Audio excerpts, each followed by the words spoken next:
And just like that, it is another year, but it is the same amazing podcast. It is the On the Way Home podcast. Welcome. If you're joining us for the first time, I hope you like it. We have a lot of fun in this podcast, just talking about all things housing, health, social enterprise, employment, anything that really contributes to the reduction and elimination of poverty. And we have great guests on each week. If you are returning as a listener, thank you so much for your support. I always encourage people, hey, share this.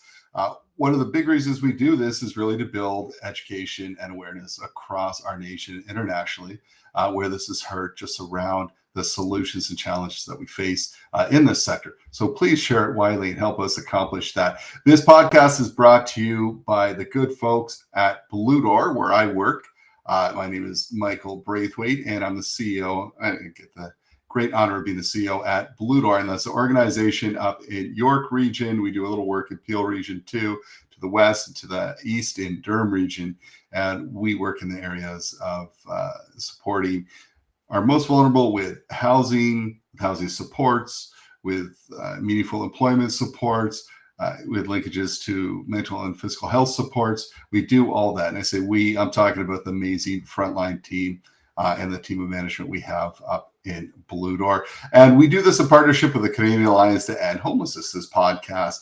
If you don't know the Canadian Alliance to End Homelessness, that means you've never been to their amazing conference that they do each year. That happens in November of each year. Hey, go to that. But they do much, much more than put on that amazing conference. Check them out at caeh.ca, and you can find out what it means to become a Built for Zero community. And I guarantee, if your community is not one already, you want to find out more and get involved. So the two of us together, we put together this podcast. We scour the nation and internationally for the best guests to bring you tons of great information. And today is no exception. Today we're going to talk about an opportunity, and we have some great people at CMHC that do all sorts of offer all sorts of different opportunities for us in the sector to be part of the solution. And with me today, I have Angela Schleihauf from CMHC. Now, Angela is the Senior Analyst on the Housing Supply Challenge team in CMHC's Innovation and Partnership Division. We're going to learn more about her. And listen, let's face it, we've said it time and time again on this podcast, if we're going to make a real dent and accomplish the National Housing Strategy's goals, I think in 2030, we are very much going to need to be innovative and creative, and we need the tools to do that. And Angela and the team are doing just that. So we're going to hear more about that. But first, I want to hear more about Angela. Angela, welcome to the show. Thank you so much for having me. It's a great pleasure. Excellent. Well, listen, we ask the same question. This is our first podcast that we're recording in 2023. So the first one this year. And we ask everyone the same question. It's a new year, but same question. And that is, what does home mean to you? Yeah. So it's a great question. I've lived many different places and many different configurations, some to minimize housing costs. So that ranges from living intergenerationally in different styles of communities, and even times where I've house sat for long periods of time to minimize my housing costs. And so for me, home isn't always just a physical location. It is that, and it's all those functional elements of making sure that you have what you need on a day-to-day basis. But it's also about having emotional security where you are, and a place to grow and live and work and really flourish in all aspects of life. So I see it as sort of a container for all of these things and all the relationships that we build and live in. So it's a very interesting area to think about, because there's the physical aspects to it, and making sure that it's functional and has all the basic necessities. And then there's also the elements of the more social aspects of what do people need, what do I need in a living space to really flourish. Yeah, it's so well said. And, quite often we do focus on that physical piece. We're like, oh, we've got to build up. And of course that has to be there. But as you have said very well, that's just a start, right? There's those pieces. And what's pretty cool about your journey, or what you were talking about, your definition there, is you had to yourself be innovative and creative around housing costs. And hey, look what you're doing for a career. Right. So it makes sense. Hopefully you bring that to everything you do. Let's talk about that journey into this sector and this work, if you could share. Absolutely. Yeah, it's maybe an unusual story or an unusual path. So I'm a musician as well as the work that I do at CMHC, and I started in that.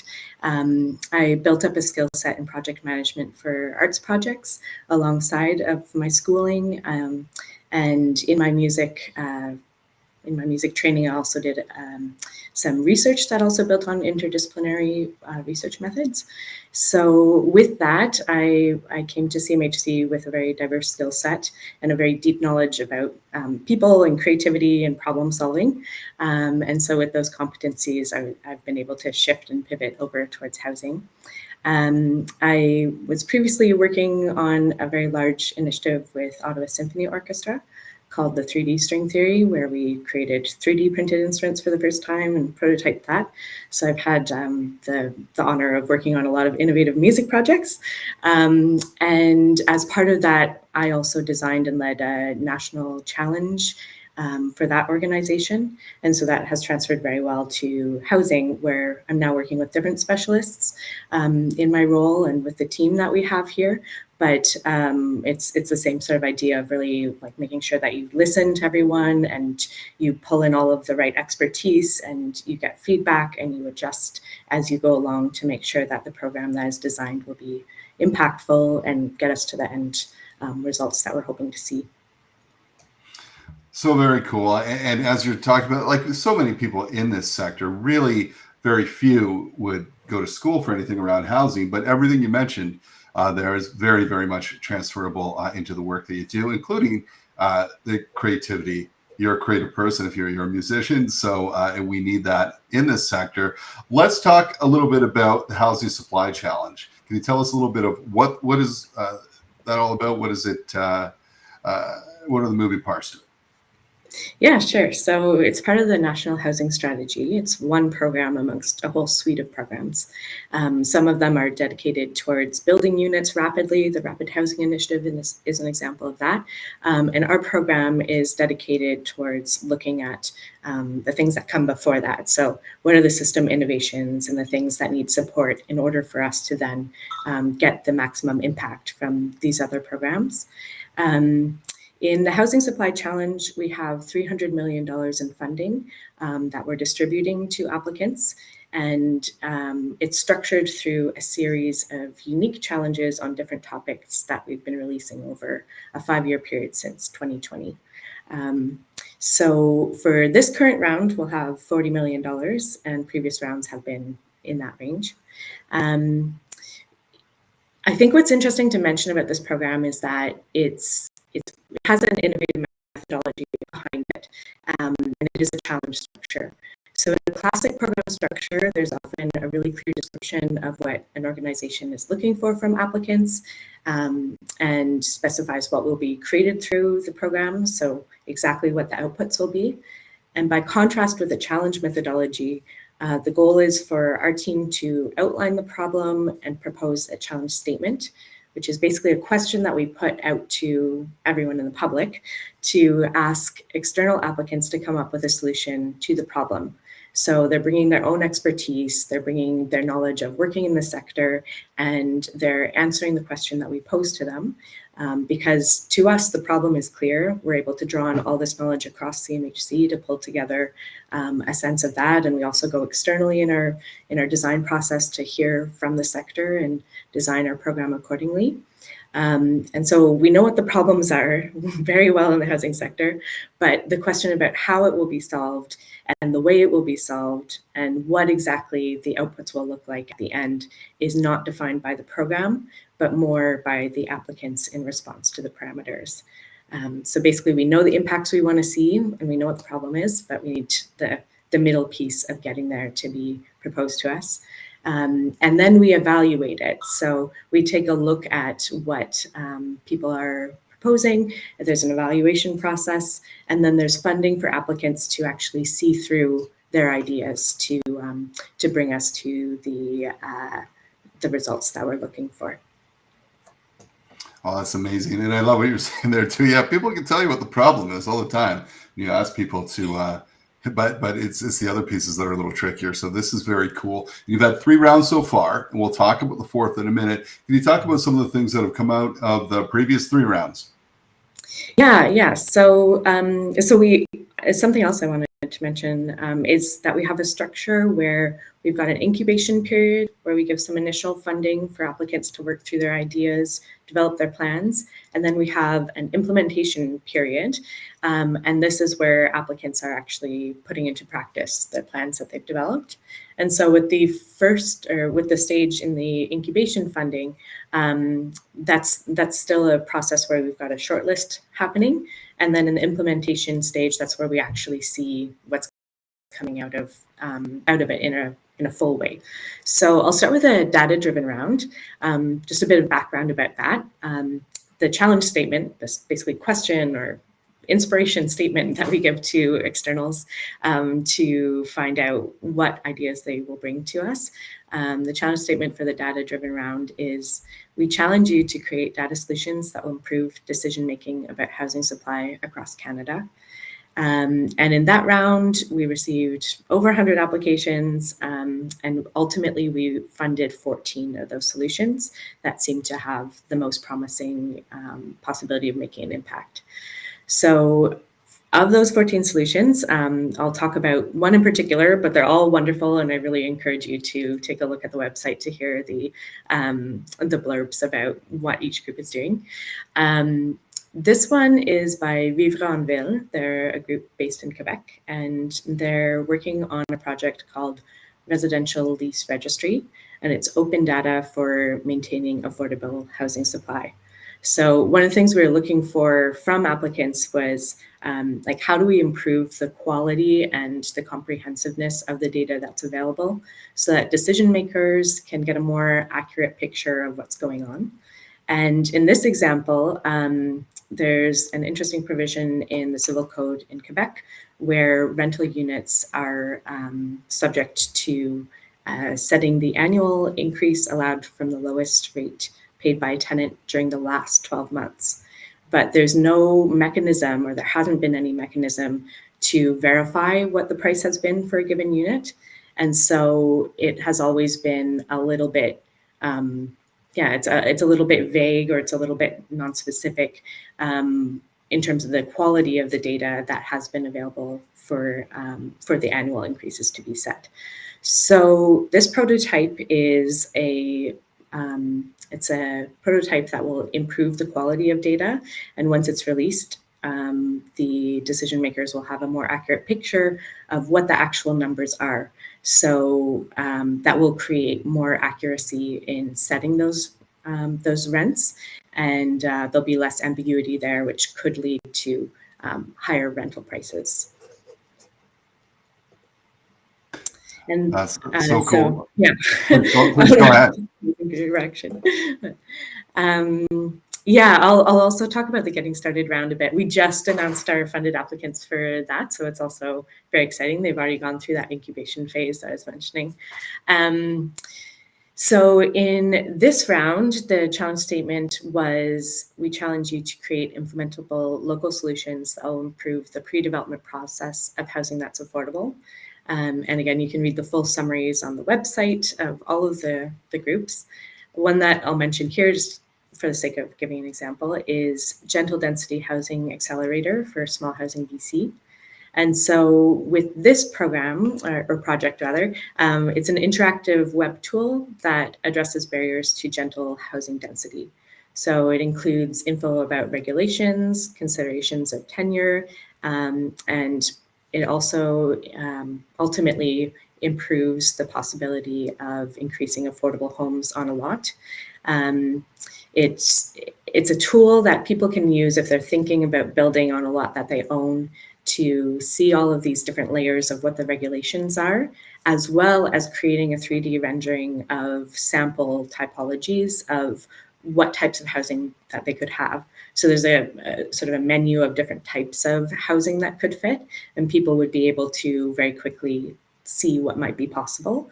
And then they're able to get a clearer sense of what the steps are to create additional housing with the land that they already have.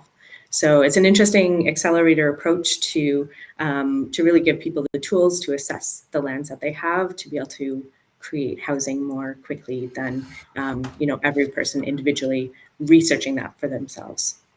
Yeah, and cost effective too. I mean, two comments too. The first one around data. I mean, data matters. It's the first question you always get asked when you're looking for funding. Or who's it going to affect? How many people? What's the need? How can you prove it?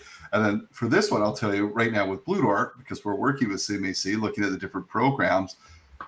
That's what we have. So we have this tiny house, big piece of land, we're just wasting land, right? So how can we redevelop to create more housing? And so the program you're talking about, I mean, we had to hire someone and they do the renderings, and just as a starting talking point, it's brilliant. It's very cool.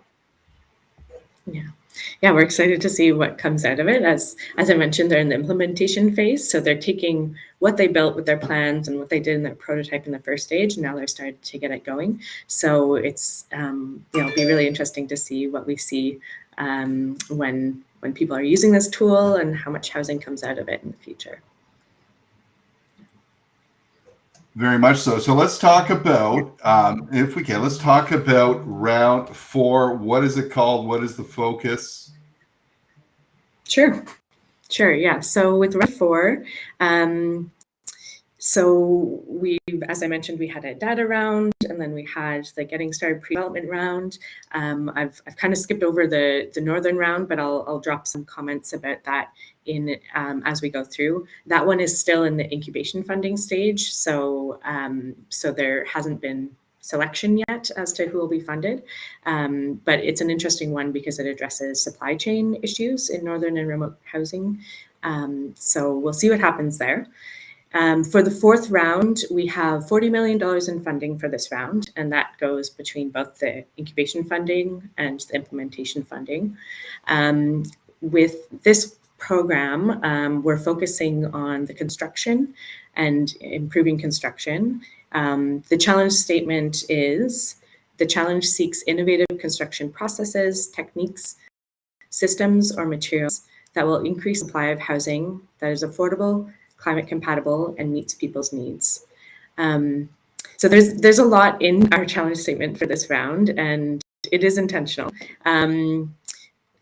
What we have here is we're focusing on making sure that we get the broadest range of possible ideas into the challenge, and then we're creating almost, I think of it sort of as a funnel to say, okay, there's lots of different possible innovations in housing out there, but what are the innovations that are going to support the creative and creation and preservation of affordable, climate-friendly housing that meets people's needs? So by being more specific in those areas of making sure we get to the type of housing that we need as part of increasing housing supply, it'll set us up well for the future, which is something that we're thinking ahead to in this innovative approach.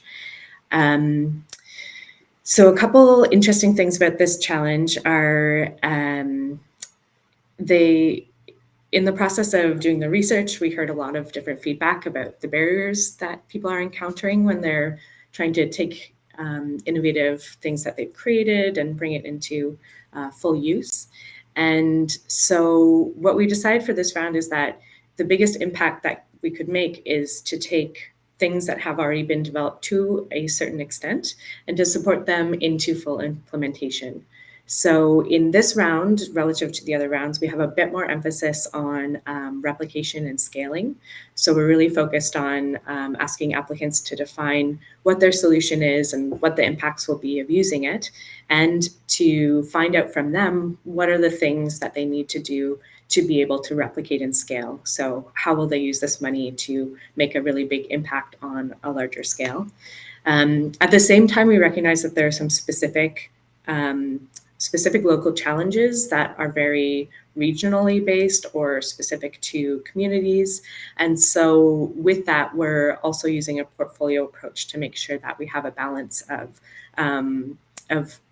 making sure that we have things that can scale, but also thinking about scaling from just building upon like the number of units that are being created with that approach. So it could be a situation where someone has used a construction approach in one community, and there's another community with a similar issue, and they want to bring it over to that community as well.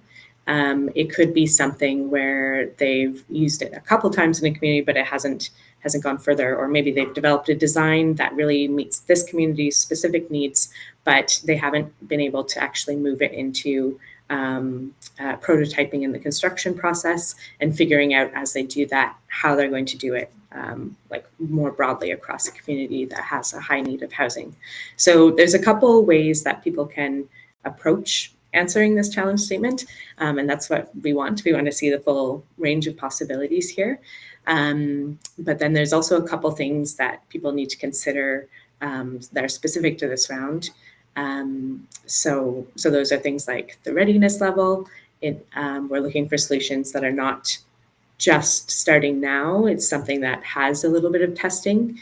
And the reason for that is that we heard that there are so many ideas out there that have already gone through that initial period. And it's just a matter of getting over that hump of really bringing it into full use. Or it can also be something of like adapting a solution that they have that works well in market, but they've never applied it to deeply affordable housing. So these are the types of examples that we've been considering as we create the challenge. I'll just pause there for a moment.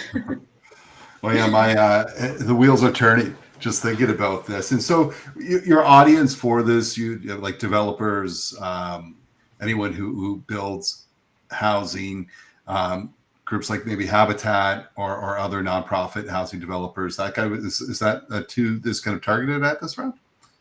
Yeah, so we've got a very broad range of who can participate in the program, and it is inclusive of private institutions, like private developers, companies like that, as well as not-for-profit organizations. So Habitat and organizations who work in the not-for-profit are definitely welcome. We also include housing providers too, so those who may be aware of a technology that they want to integrate into builds that they're already doing or retrofitting that they're already doing. And so they would also be able to lead on an application and bring in the expertise that they need to bring those technologies into play. There's also the possibility of the developers of the technologies themselves. So it could be in terms of software, could be in terms of material development or process improvements. All of these things are also welcome. So if someone has something that they've worked on to a degree and they want to further the development of that solution, they could apply and use our incubation funding to further that development, and then use the implementation funding to start scaling it up. So lots of possibilities here. We heard, in terms of the barriers that we heard about that we're trying to address by funding this round in particular in this topic area. We heard that access to materials is really challenging when trying to work with new innovative ways of building homes or retrofitting homes. So with this funding, we can also help fill that gap of allowing these organizations to get the materials they need to further develop their innovative approaches. Resources and technology is another one. So making sure that they have the access to what they need to actually put these into play. Project delivery complexities is also part of that in terms of the barriers. So this could also include things that are like a software to make the process of building homes more efficient, and finding it could be an organization that wants to adopt that, and we could fund that that adoption, or it could be further development and implementation of using that type of approach. And then we know that retrofitting housing is also extremely complex. So that's an area that we've particularly highlighted in this round. Housing supply is not only about creating new housing, but it's also about preserving the housing that we have. And so with this round, we're hoping to bridge these gaps that we've heard about so much and get people over those barriers through our funding, so that we can get more housing that's affordable and climate compatible, meeting people's needs. Yeah, I mean, so many opportunities here. When you were talking about that, we had talked to a builder a while back that said, "Look, we've got some building solutions that, with the quality of what we build, the capital over time that you have to spend on patching it up over time, it would stand up over time way further and cut all those costs in the future down." So the reason people aren't doing it now is just affordability, right? He said, like, the upfront costs are always higher. But to your point, crumbling infrastructure plays a huge part in how much housing. I think Tim Richter said, from the Canadian Alliance on Homelessness, he was talking with me and said, we have less housing now than we did in 2015. We've built more new housing. It's just the supply that we have is either crumbling or being, say, bought up to the private market. So that's affordable housing I'm talking about. So yeah, we need innovative ways to very much sustain what we have now, as well as grow the supply. So huge opportunities here. What are the hopes? So I think we need 3 million homes across the country. We can't get them up fast enough, obviously. We have to be innovative. Can you tell us a little bit about how the outcomes for the build, and this is called the Building for the Future round, love it, might help change this? I think you touched on it, but are there any hopes that we've missed? Yeah, absolutely. I mean, with this round, we're really focused on improving the construction part of the process. So anything that can get us to something that is more efficient and cost saving while maintaining a level of quality that will last into the future. All of these things can really help create more housing supply. Sometimes it feels a bit funny to explain, like, how is construction going to bring us to more housing? But I think what's unique about this program and what's important about this is that we have this focus on the impact through replicating and scaling. So we have the opportunity to really bridge that gap of taking these ideas that have been developed up to a point and then bringing them over those barriers into actually being broadly adopted and used. I think from our research, we heard so much about the stumbling blocks of being able to shift from what people are used to doing and then moving to something new, that I think this round stands to make a big impact on improving the efficiencies to actually more housing built. There's a lot of great ideas around. I can't wait to show what we receive in terms of the solutions once we move into the incubation phase. I'm just really excited to hear and to share some of the things that we've heard about that I'm sure some of those groups will be interested in applying as we go along. And it's everything from improving the materials that go into the foundations of the building, and looking for faster ways or more climate compatible ways to do that in different regions, to looking at the way that you can address like how you build so that you're better able to withstand the weather as you're building, to the software aspects, and there's even robotic solutions. There's just so many different categories of things that we know about and have been like, people have put the effort in to develop these things and really build it.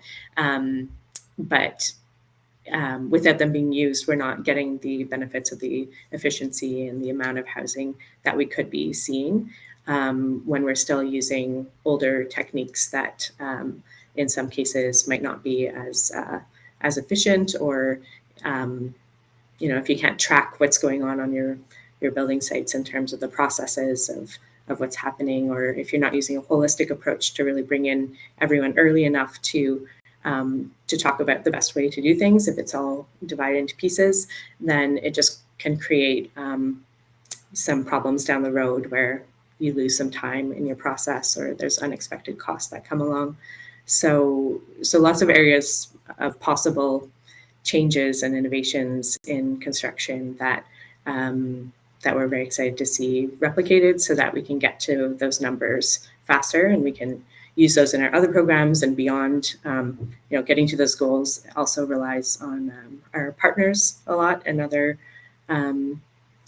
groups in the industry. So we'll really need to see, we're really hoping to see this make an impact, not just within the NHS programs, but across the housing sector overall. Absolutely, and I have no doubt it will. Now, I say first step, if you're interested in this round, listen to this podcast, because Angela has given us all sorts of great examples and chatted about previous rounds that might give you a bit of a leg up and an understanding. But there's also going to be info session for the Building for the Future. How can people find out more about that and when that will take place? Yeah, absolutely. So the best way to stay in the loop is to sign up for the Housing Supply Challenge mailing list, and that's on the CMHC website. You'll be able to find out, receive information about the round and all of our different events that we have. This info session is taking place on January 19th, so it's coming up very soon. And we'll be doing a deep dive where we go through the applicant guide itself and talk through all the different sections of it to tell you what we're really looking for in the applications and what we're expecting to see. So I think of it as just, like a talking tour of all of the pieces that we've asked for here. And there's also an opportunity to ask questions at that event. It will be held in both English and French on that day. So if you're interested to hear about that, you can go to the website to sign up for the event and attend it. If you would like more information about the round, all of the materials are gathered on the Impact Canada portal, and you can navigate to it from the CMHC website. Or you can look it up directly through Impact Canada. And I think something I just want to mention here for a moment is that we do have a really extensive support program for this program. So we know that with an innovative methodology and with a challenge structure, it's a bit different than some other government programs. And so we have a whole suite of supports available for applicants who choose to use it, who would like to use it. And that is through the Housing Supply Challenge Support Program. We have a number of networking events that will be taking place. It's also including some supports and some feedback on ideas. People can call the Housing Supply Challenge Support Program to get advice about navigating through the materials as well, and a sense of the scope of the program if you have additional questions there. So I really encourage people to take advantage of that, because it's really a beneficial service to be able to find out how to interpret the materials. There's always an aspect that's different hearing it from a person rather than just reading it off the page. So I really encourage people to make the most use of that as they can. Very cool. It sounds, as always, well thought out, very helpful, and this is very exciting. So this Building for the Future, round 4 from CMHC, check it out. Go to the website. And just so people know, the website is... Oh, sorry. The website. I'm guessing it's CMHC. Yeah, that is a perfect lead-in. Okay. The website is, for the support program, it's www.hscsupportprogram.ca. And you can also email Evergreen, who run the support program, at hsc-dol support4@evergreen.ca. And then they also have a phone number, so you can reach them at 647-670-2265. And then the CMHC website is, sorry, I might need help in the editing with this. That is okay. Pardon me, just a moment. I'll pull it over here. That's all good. Gives people the chance to get a pen if they want to write this down.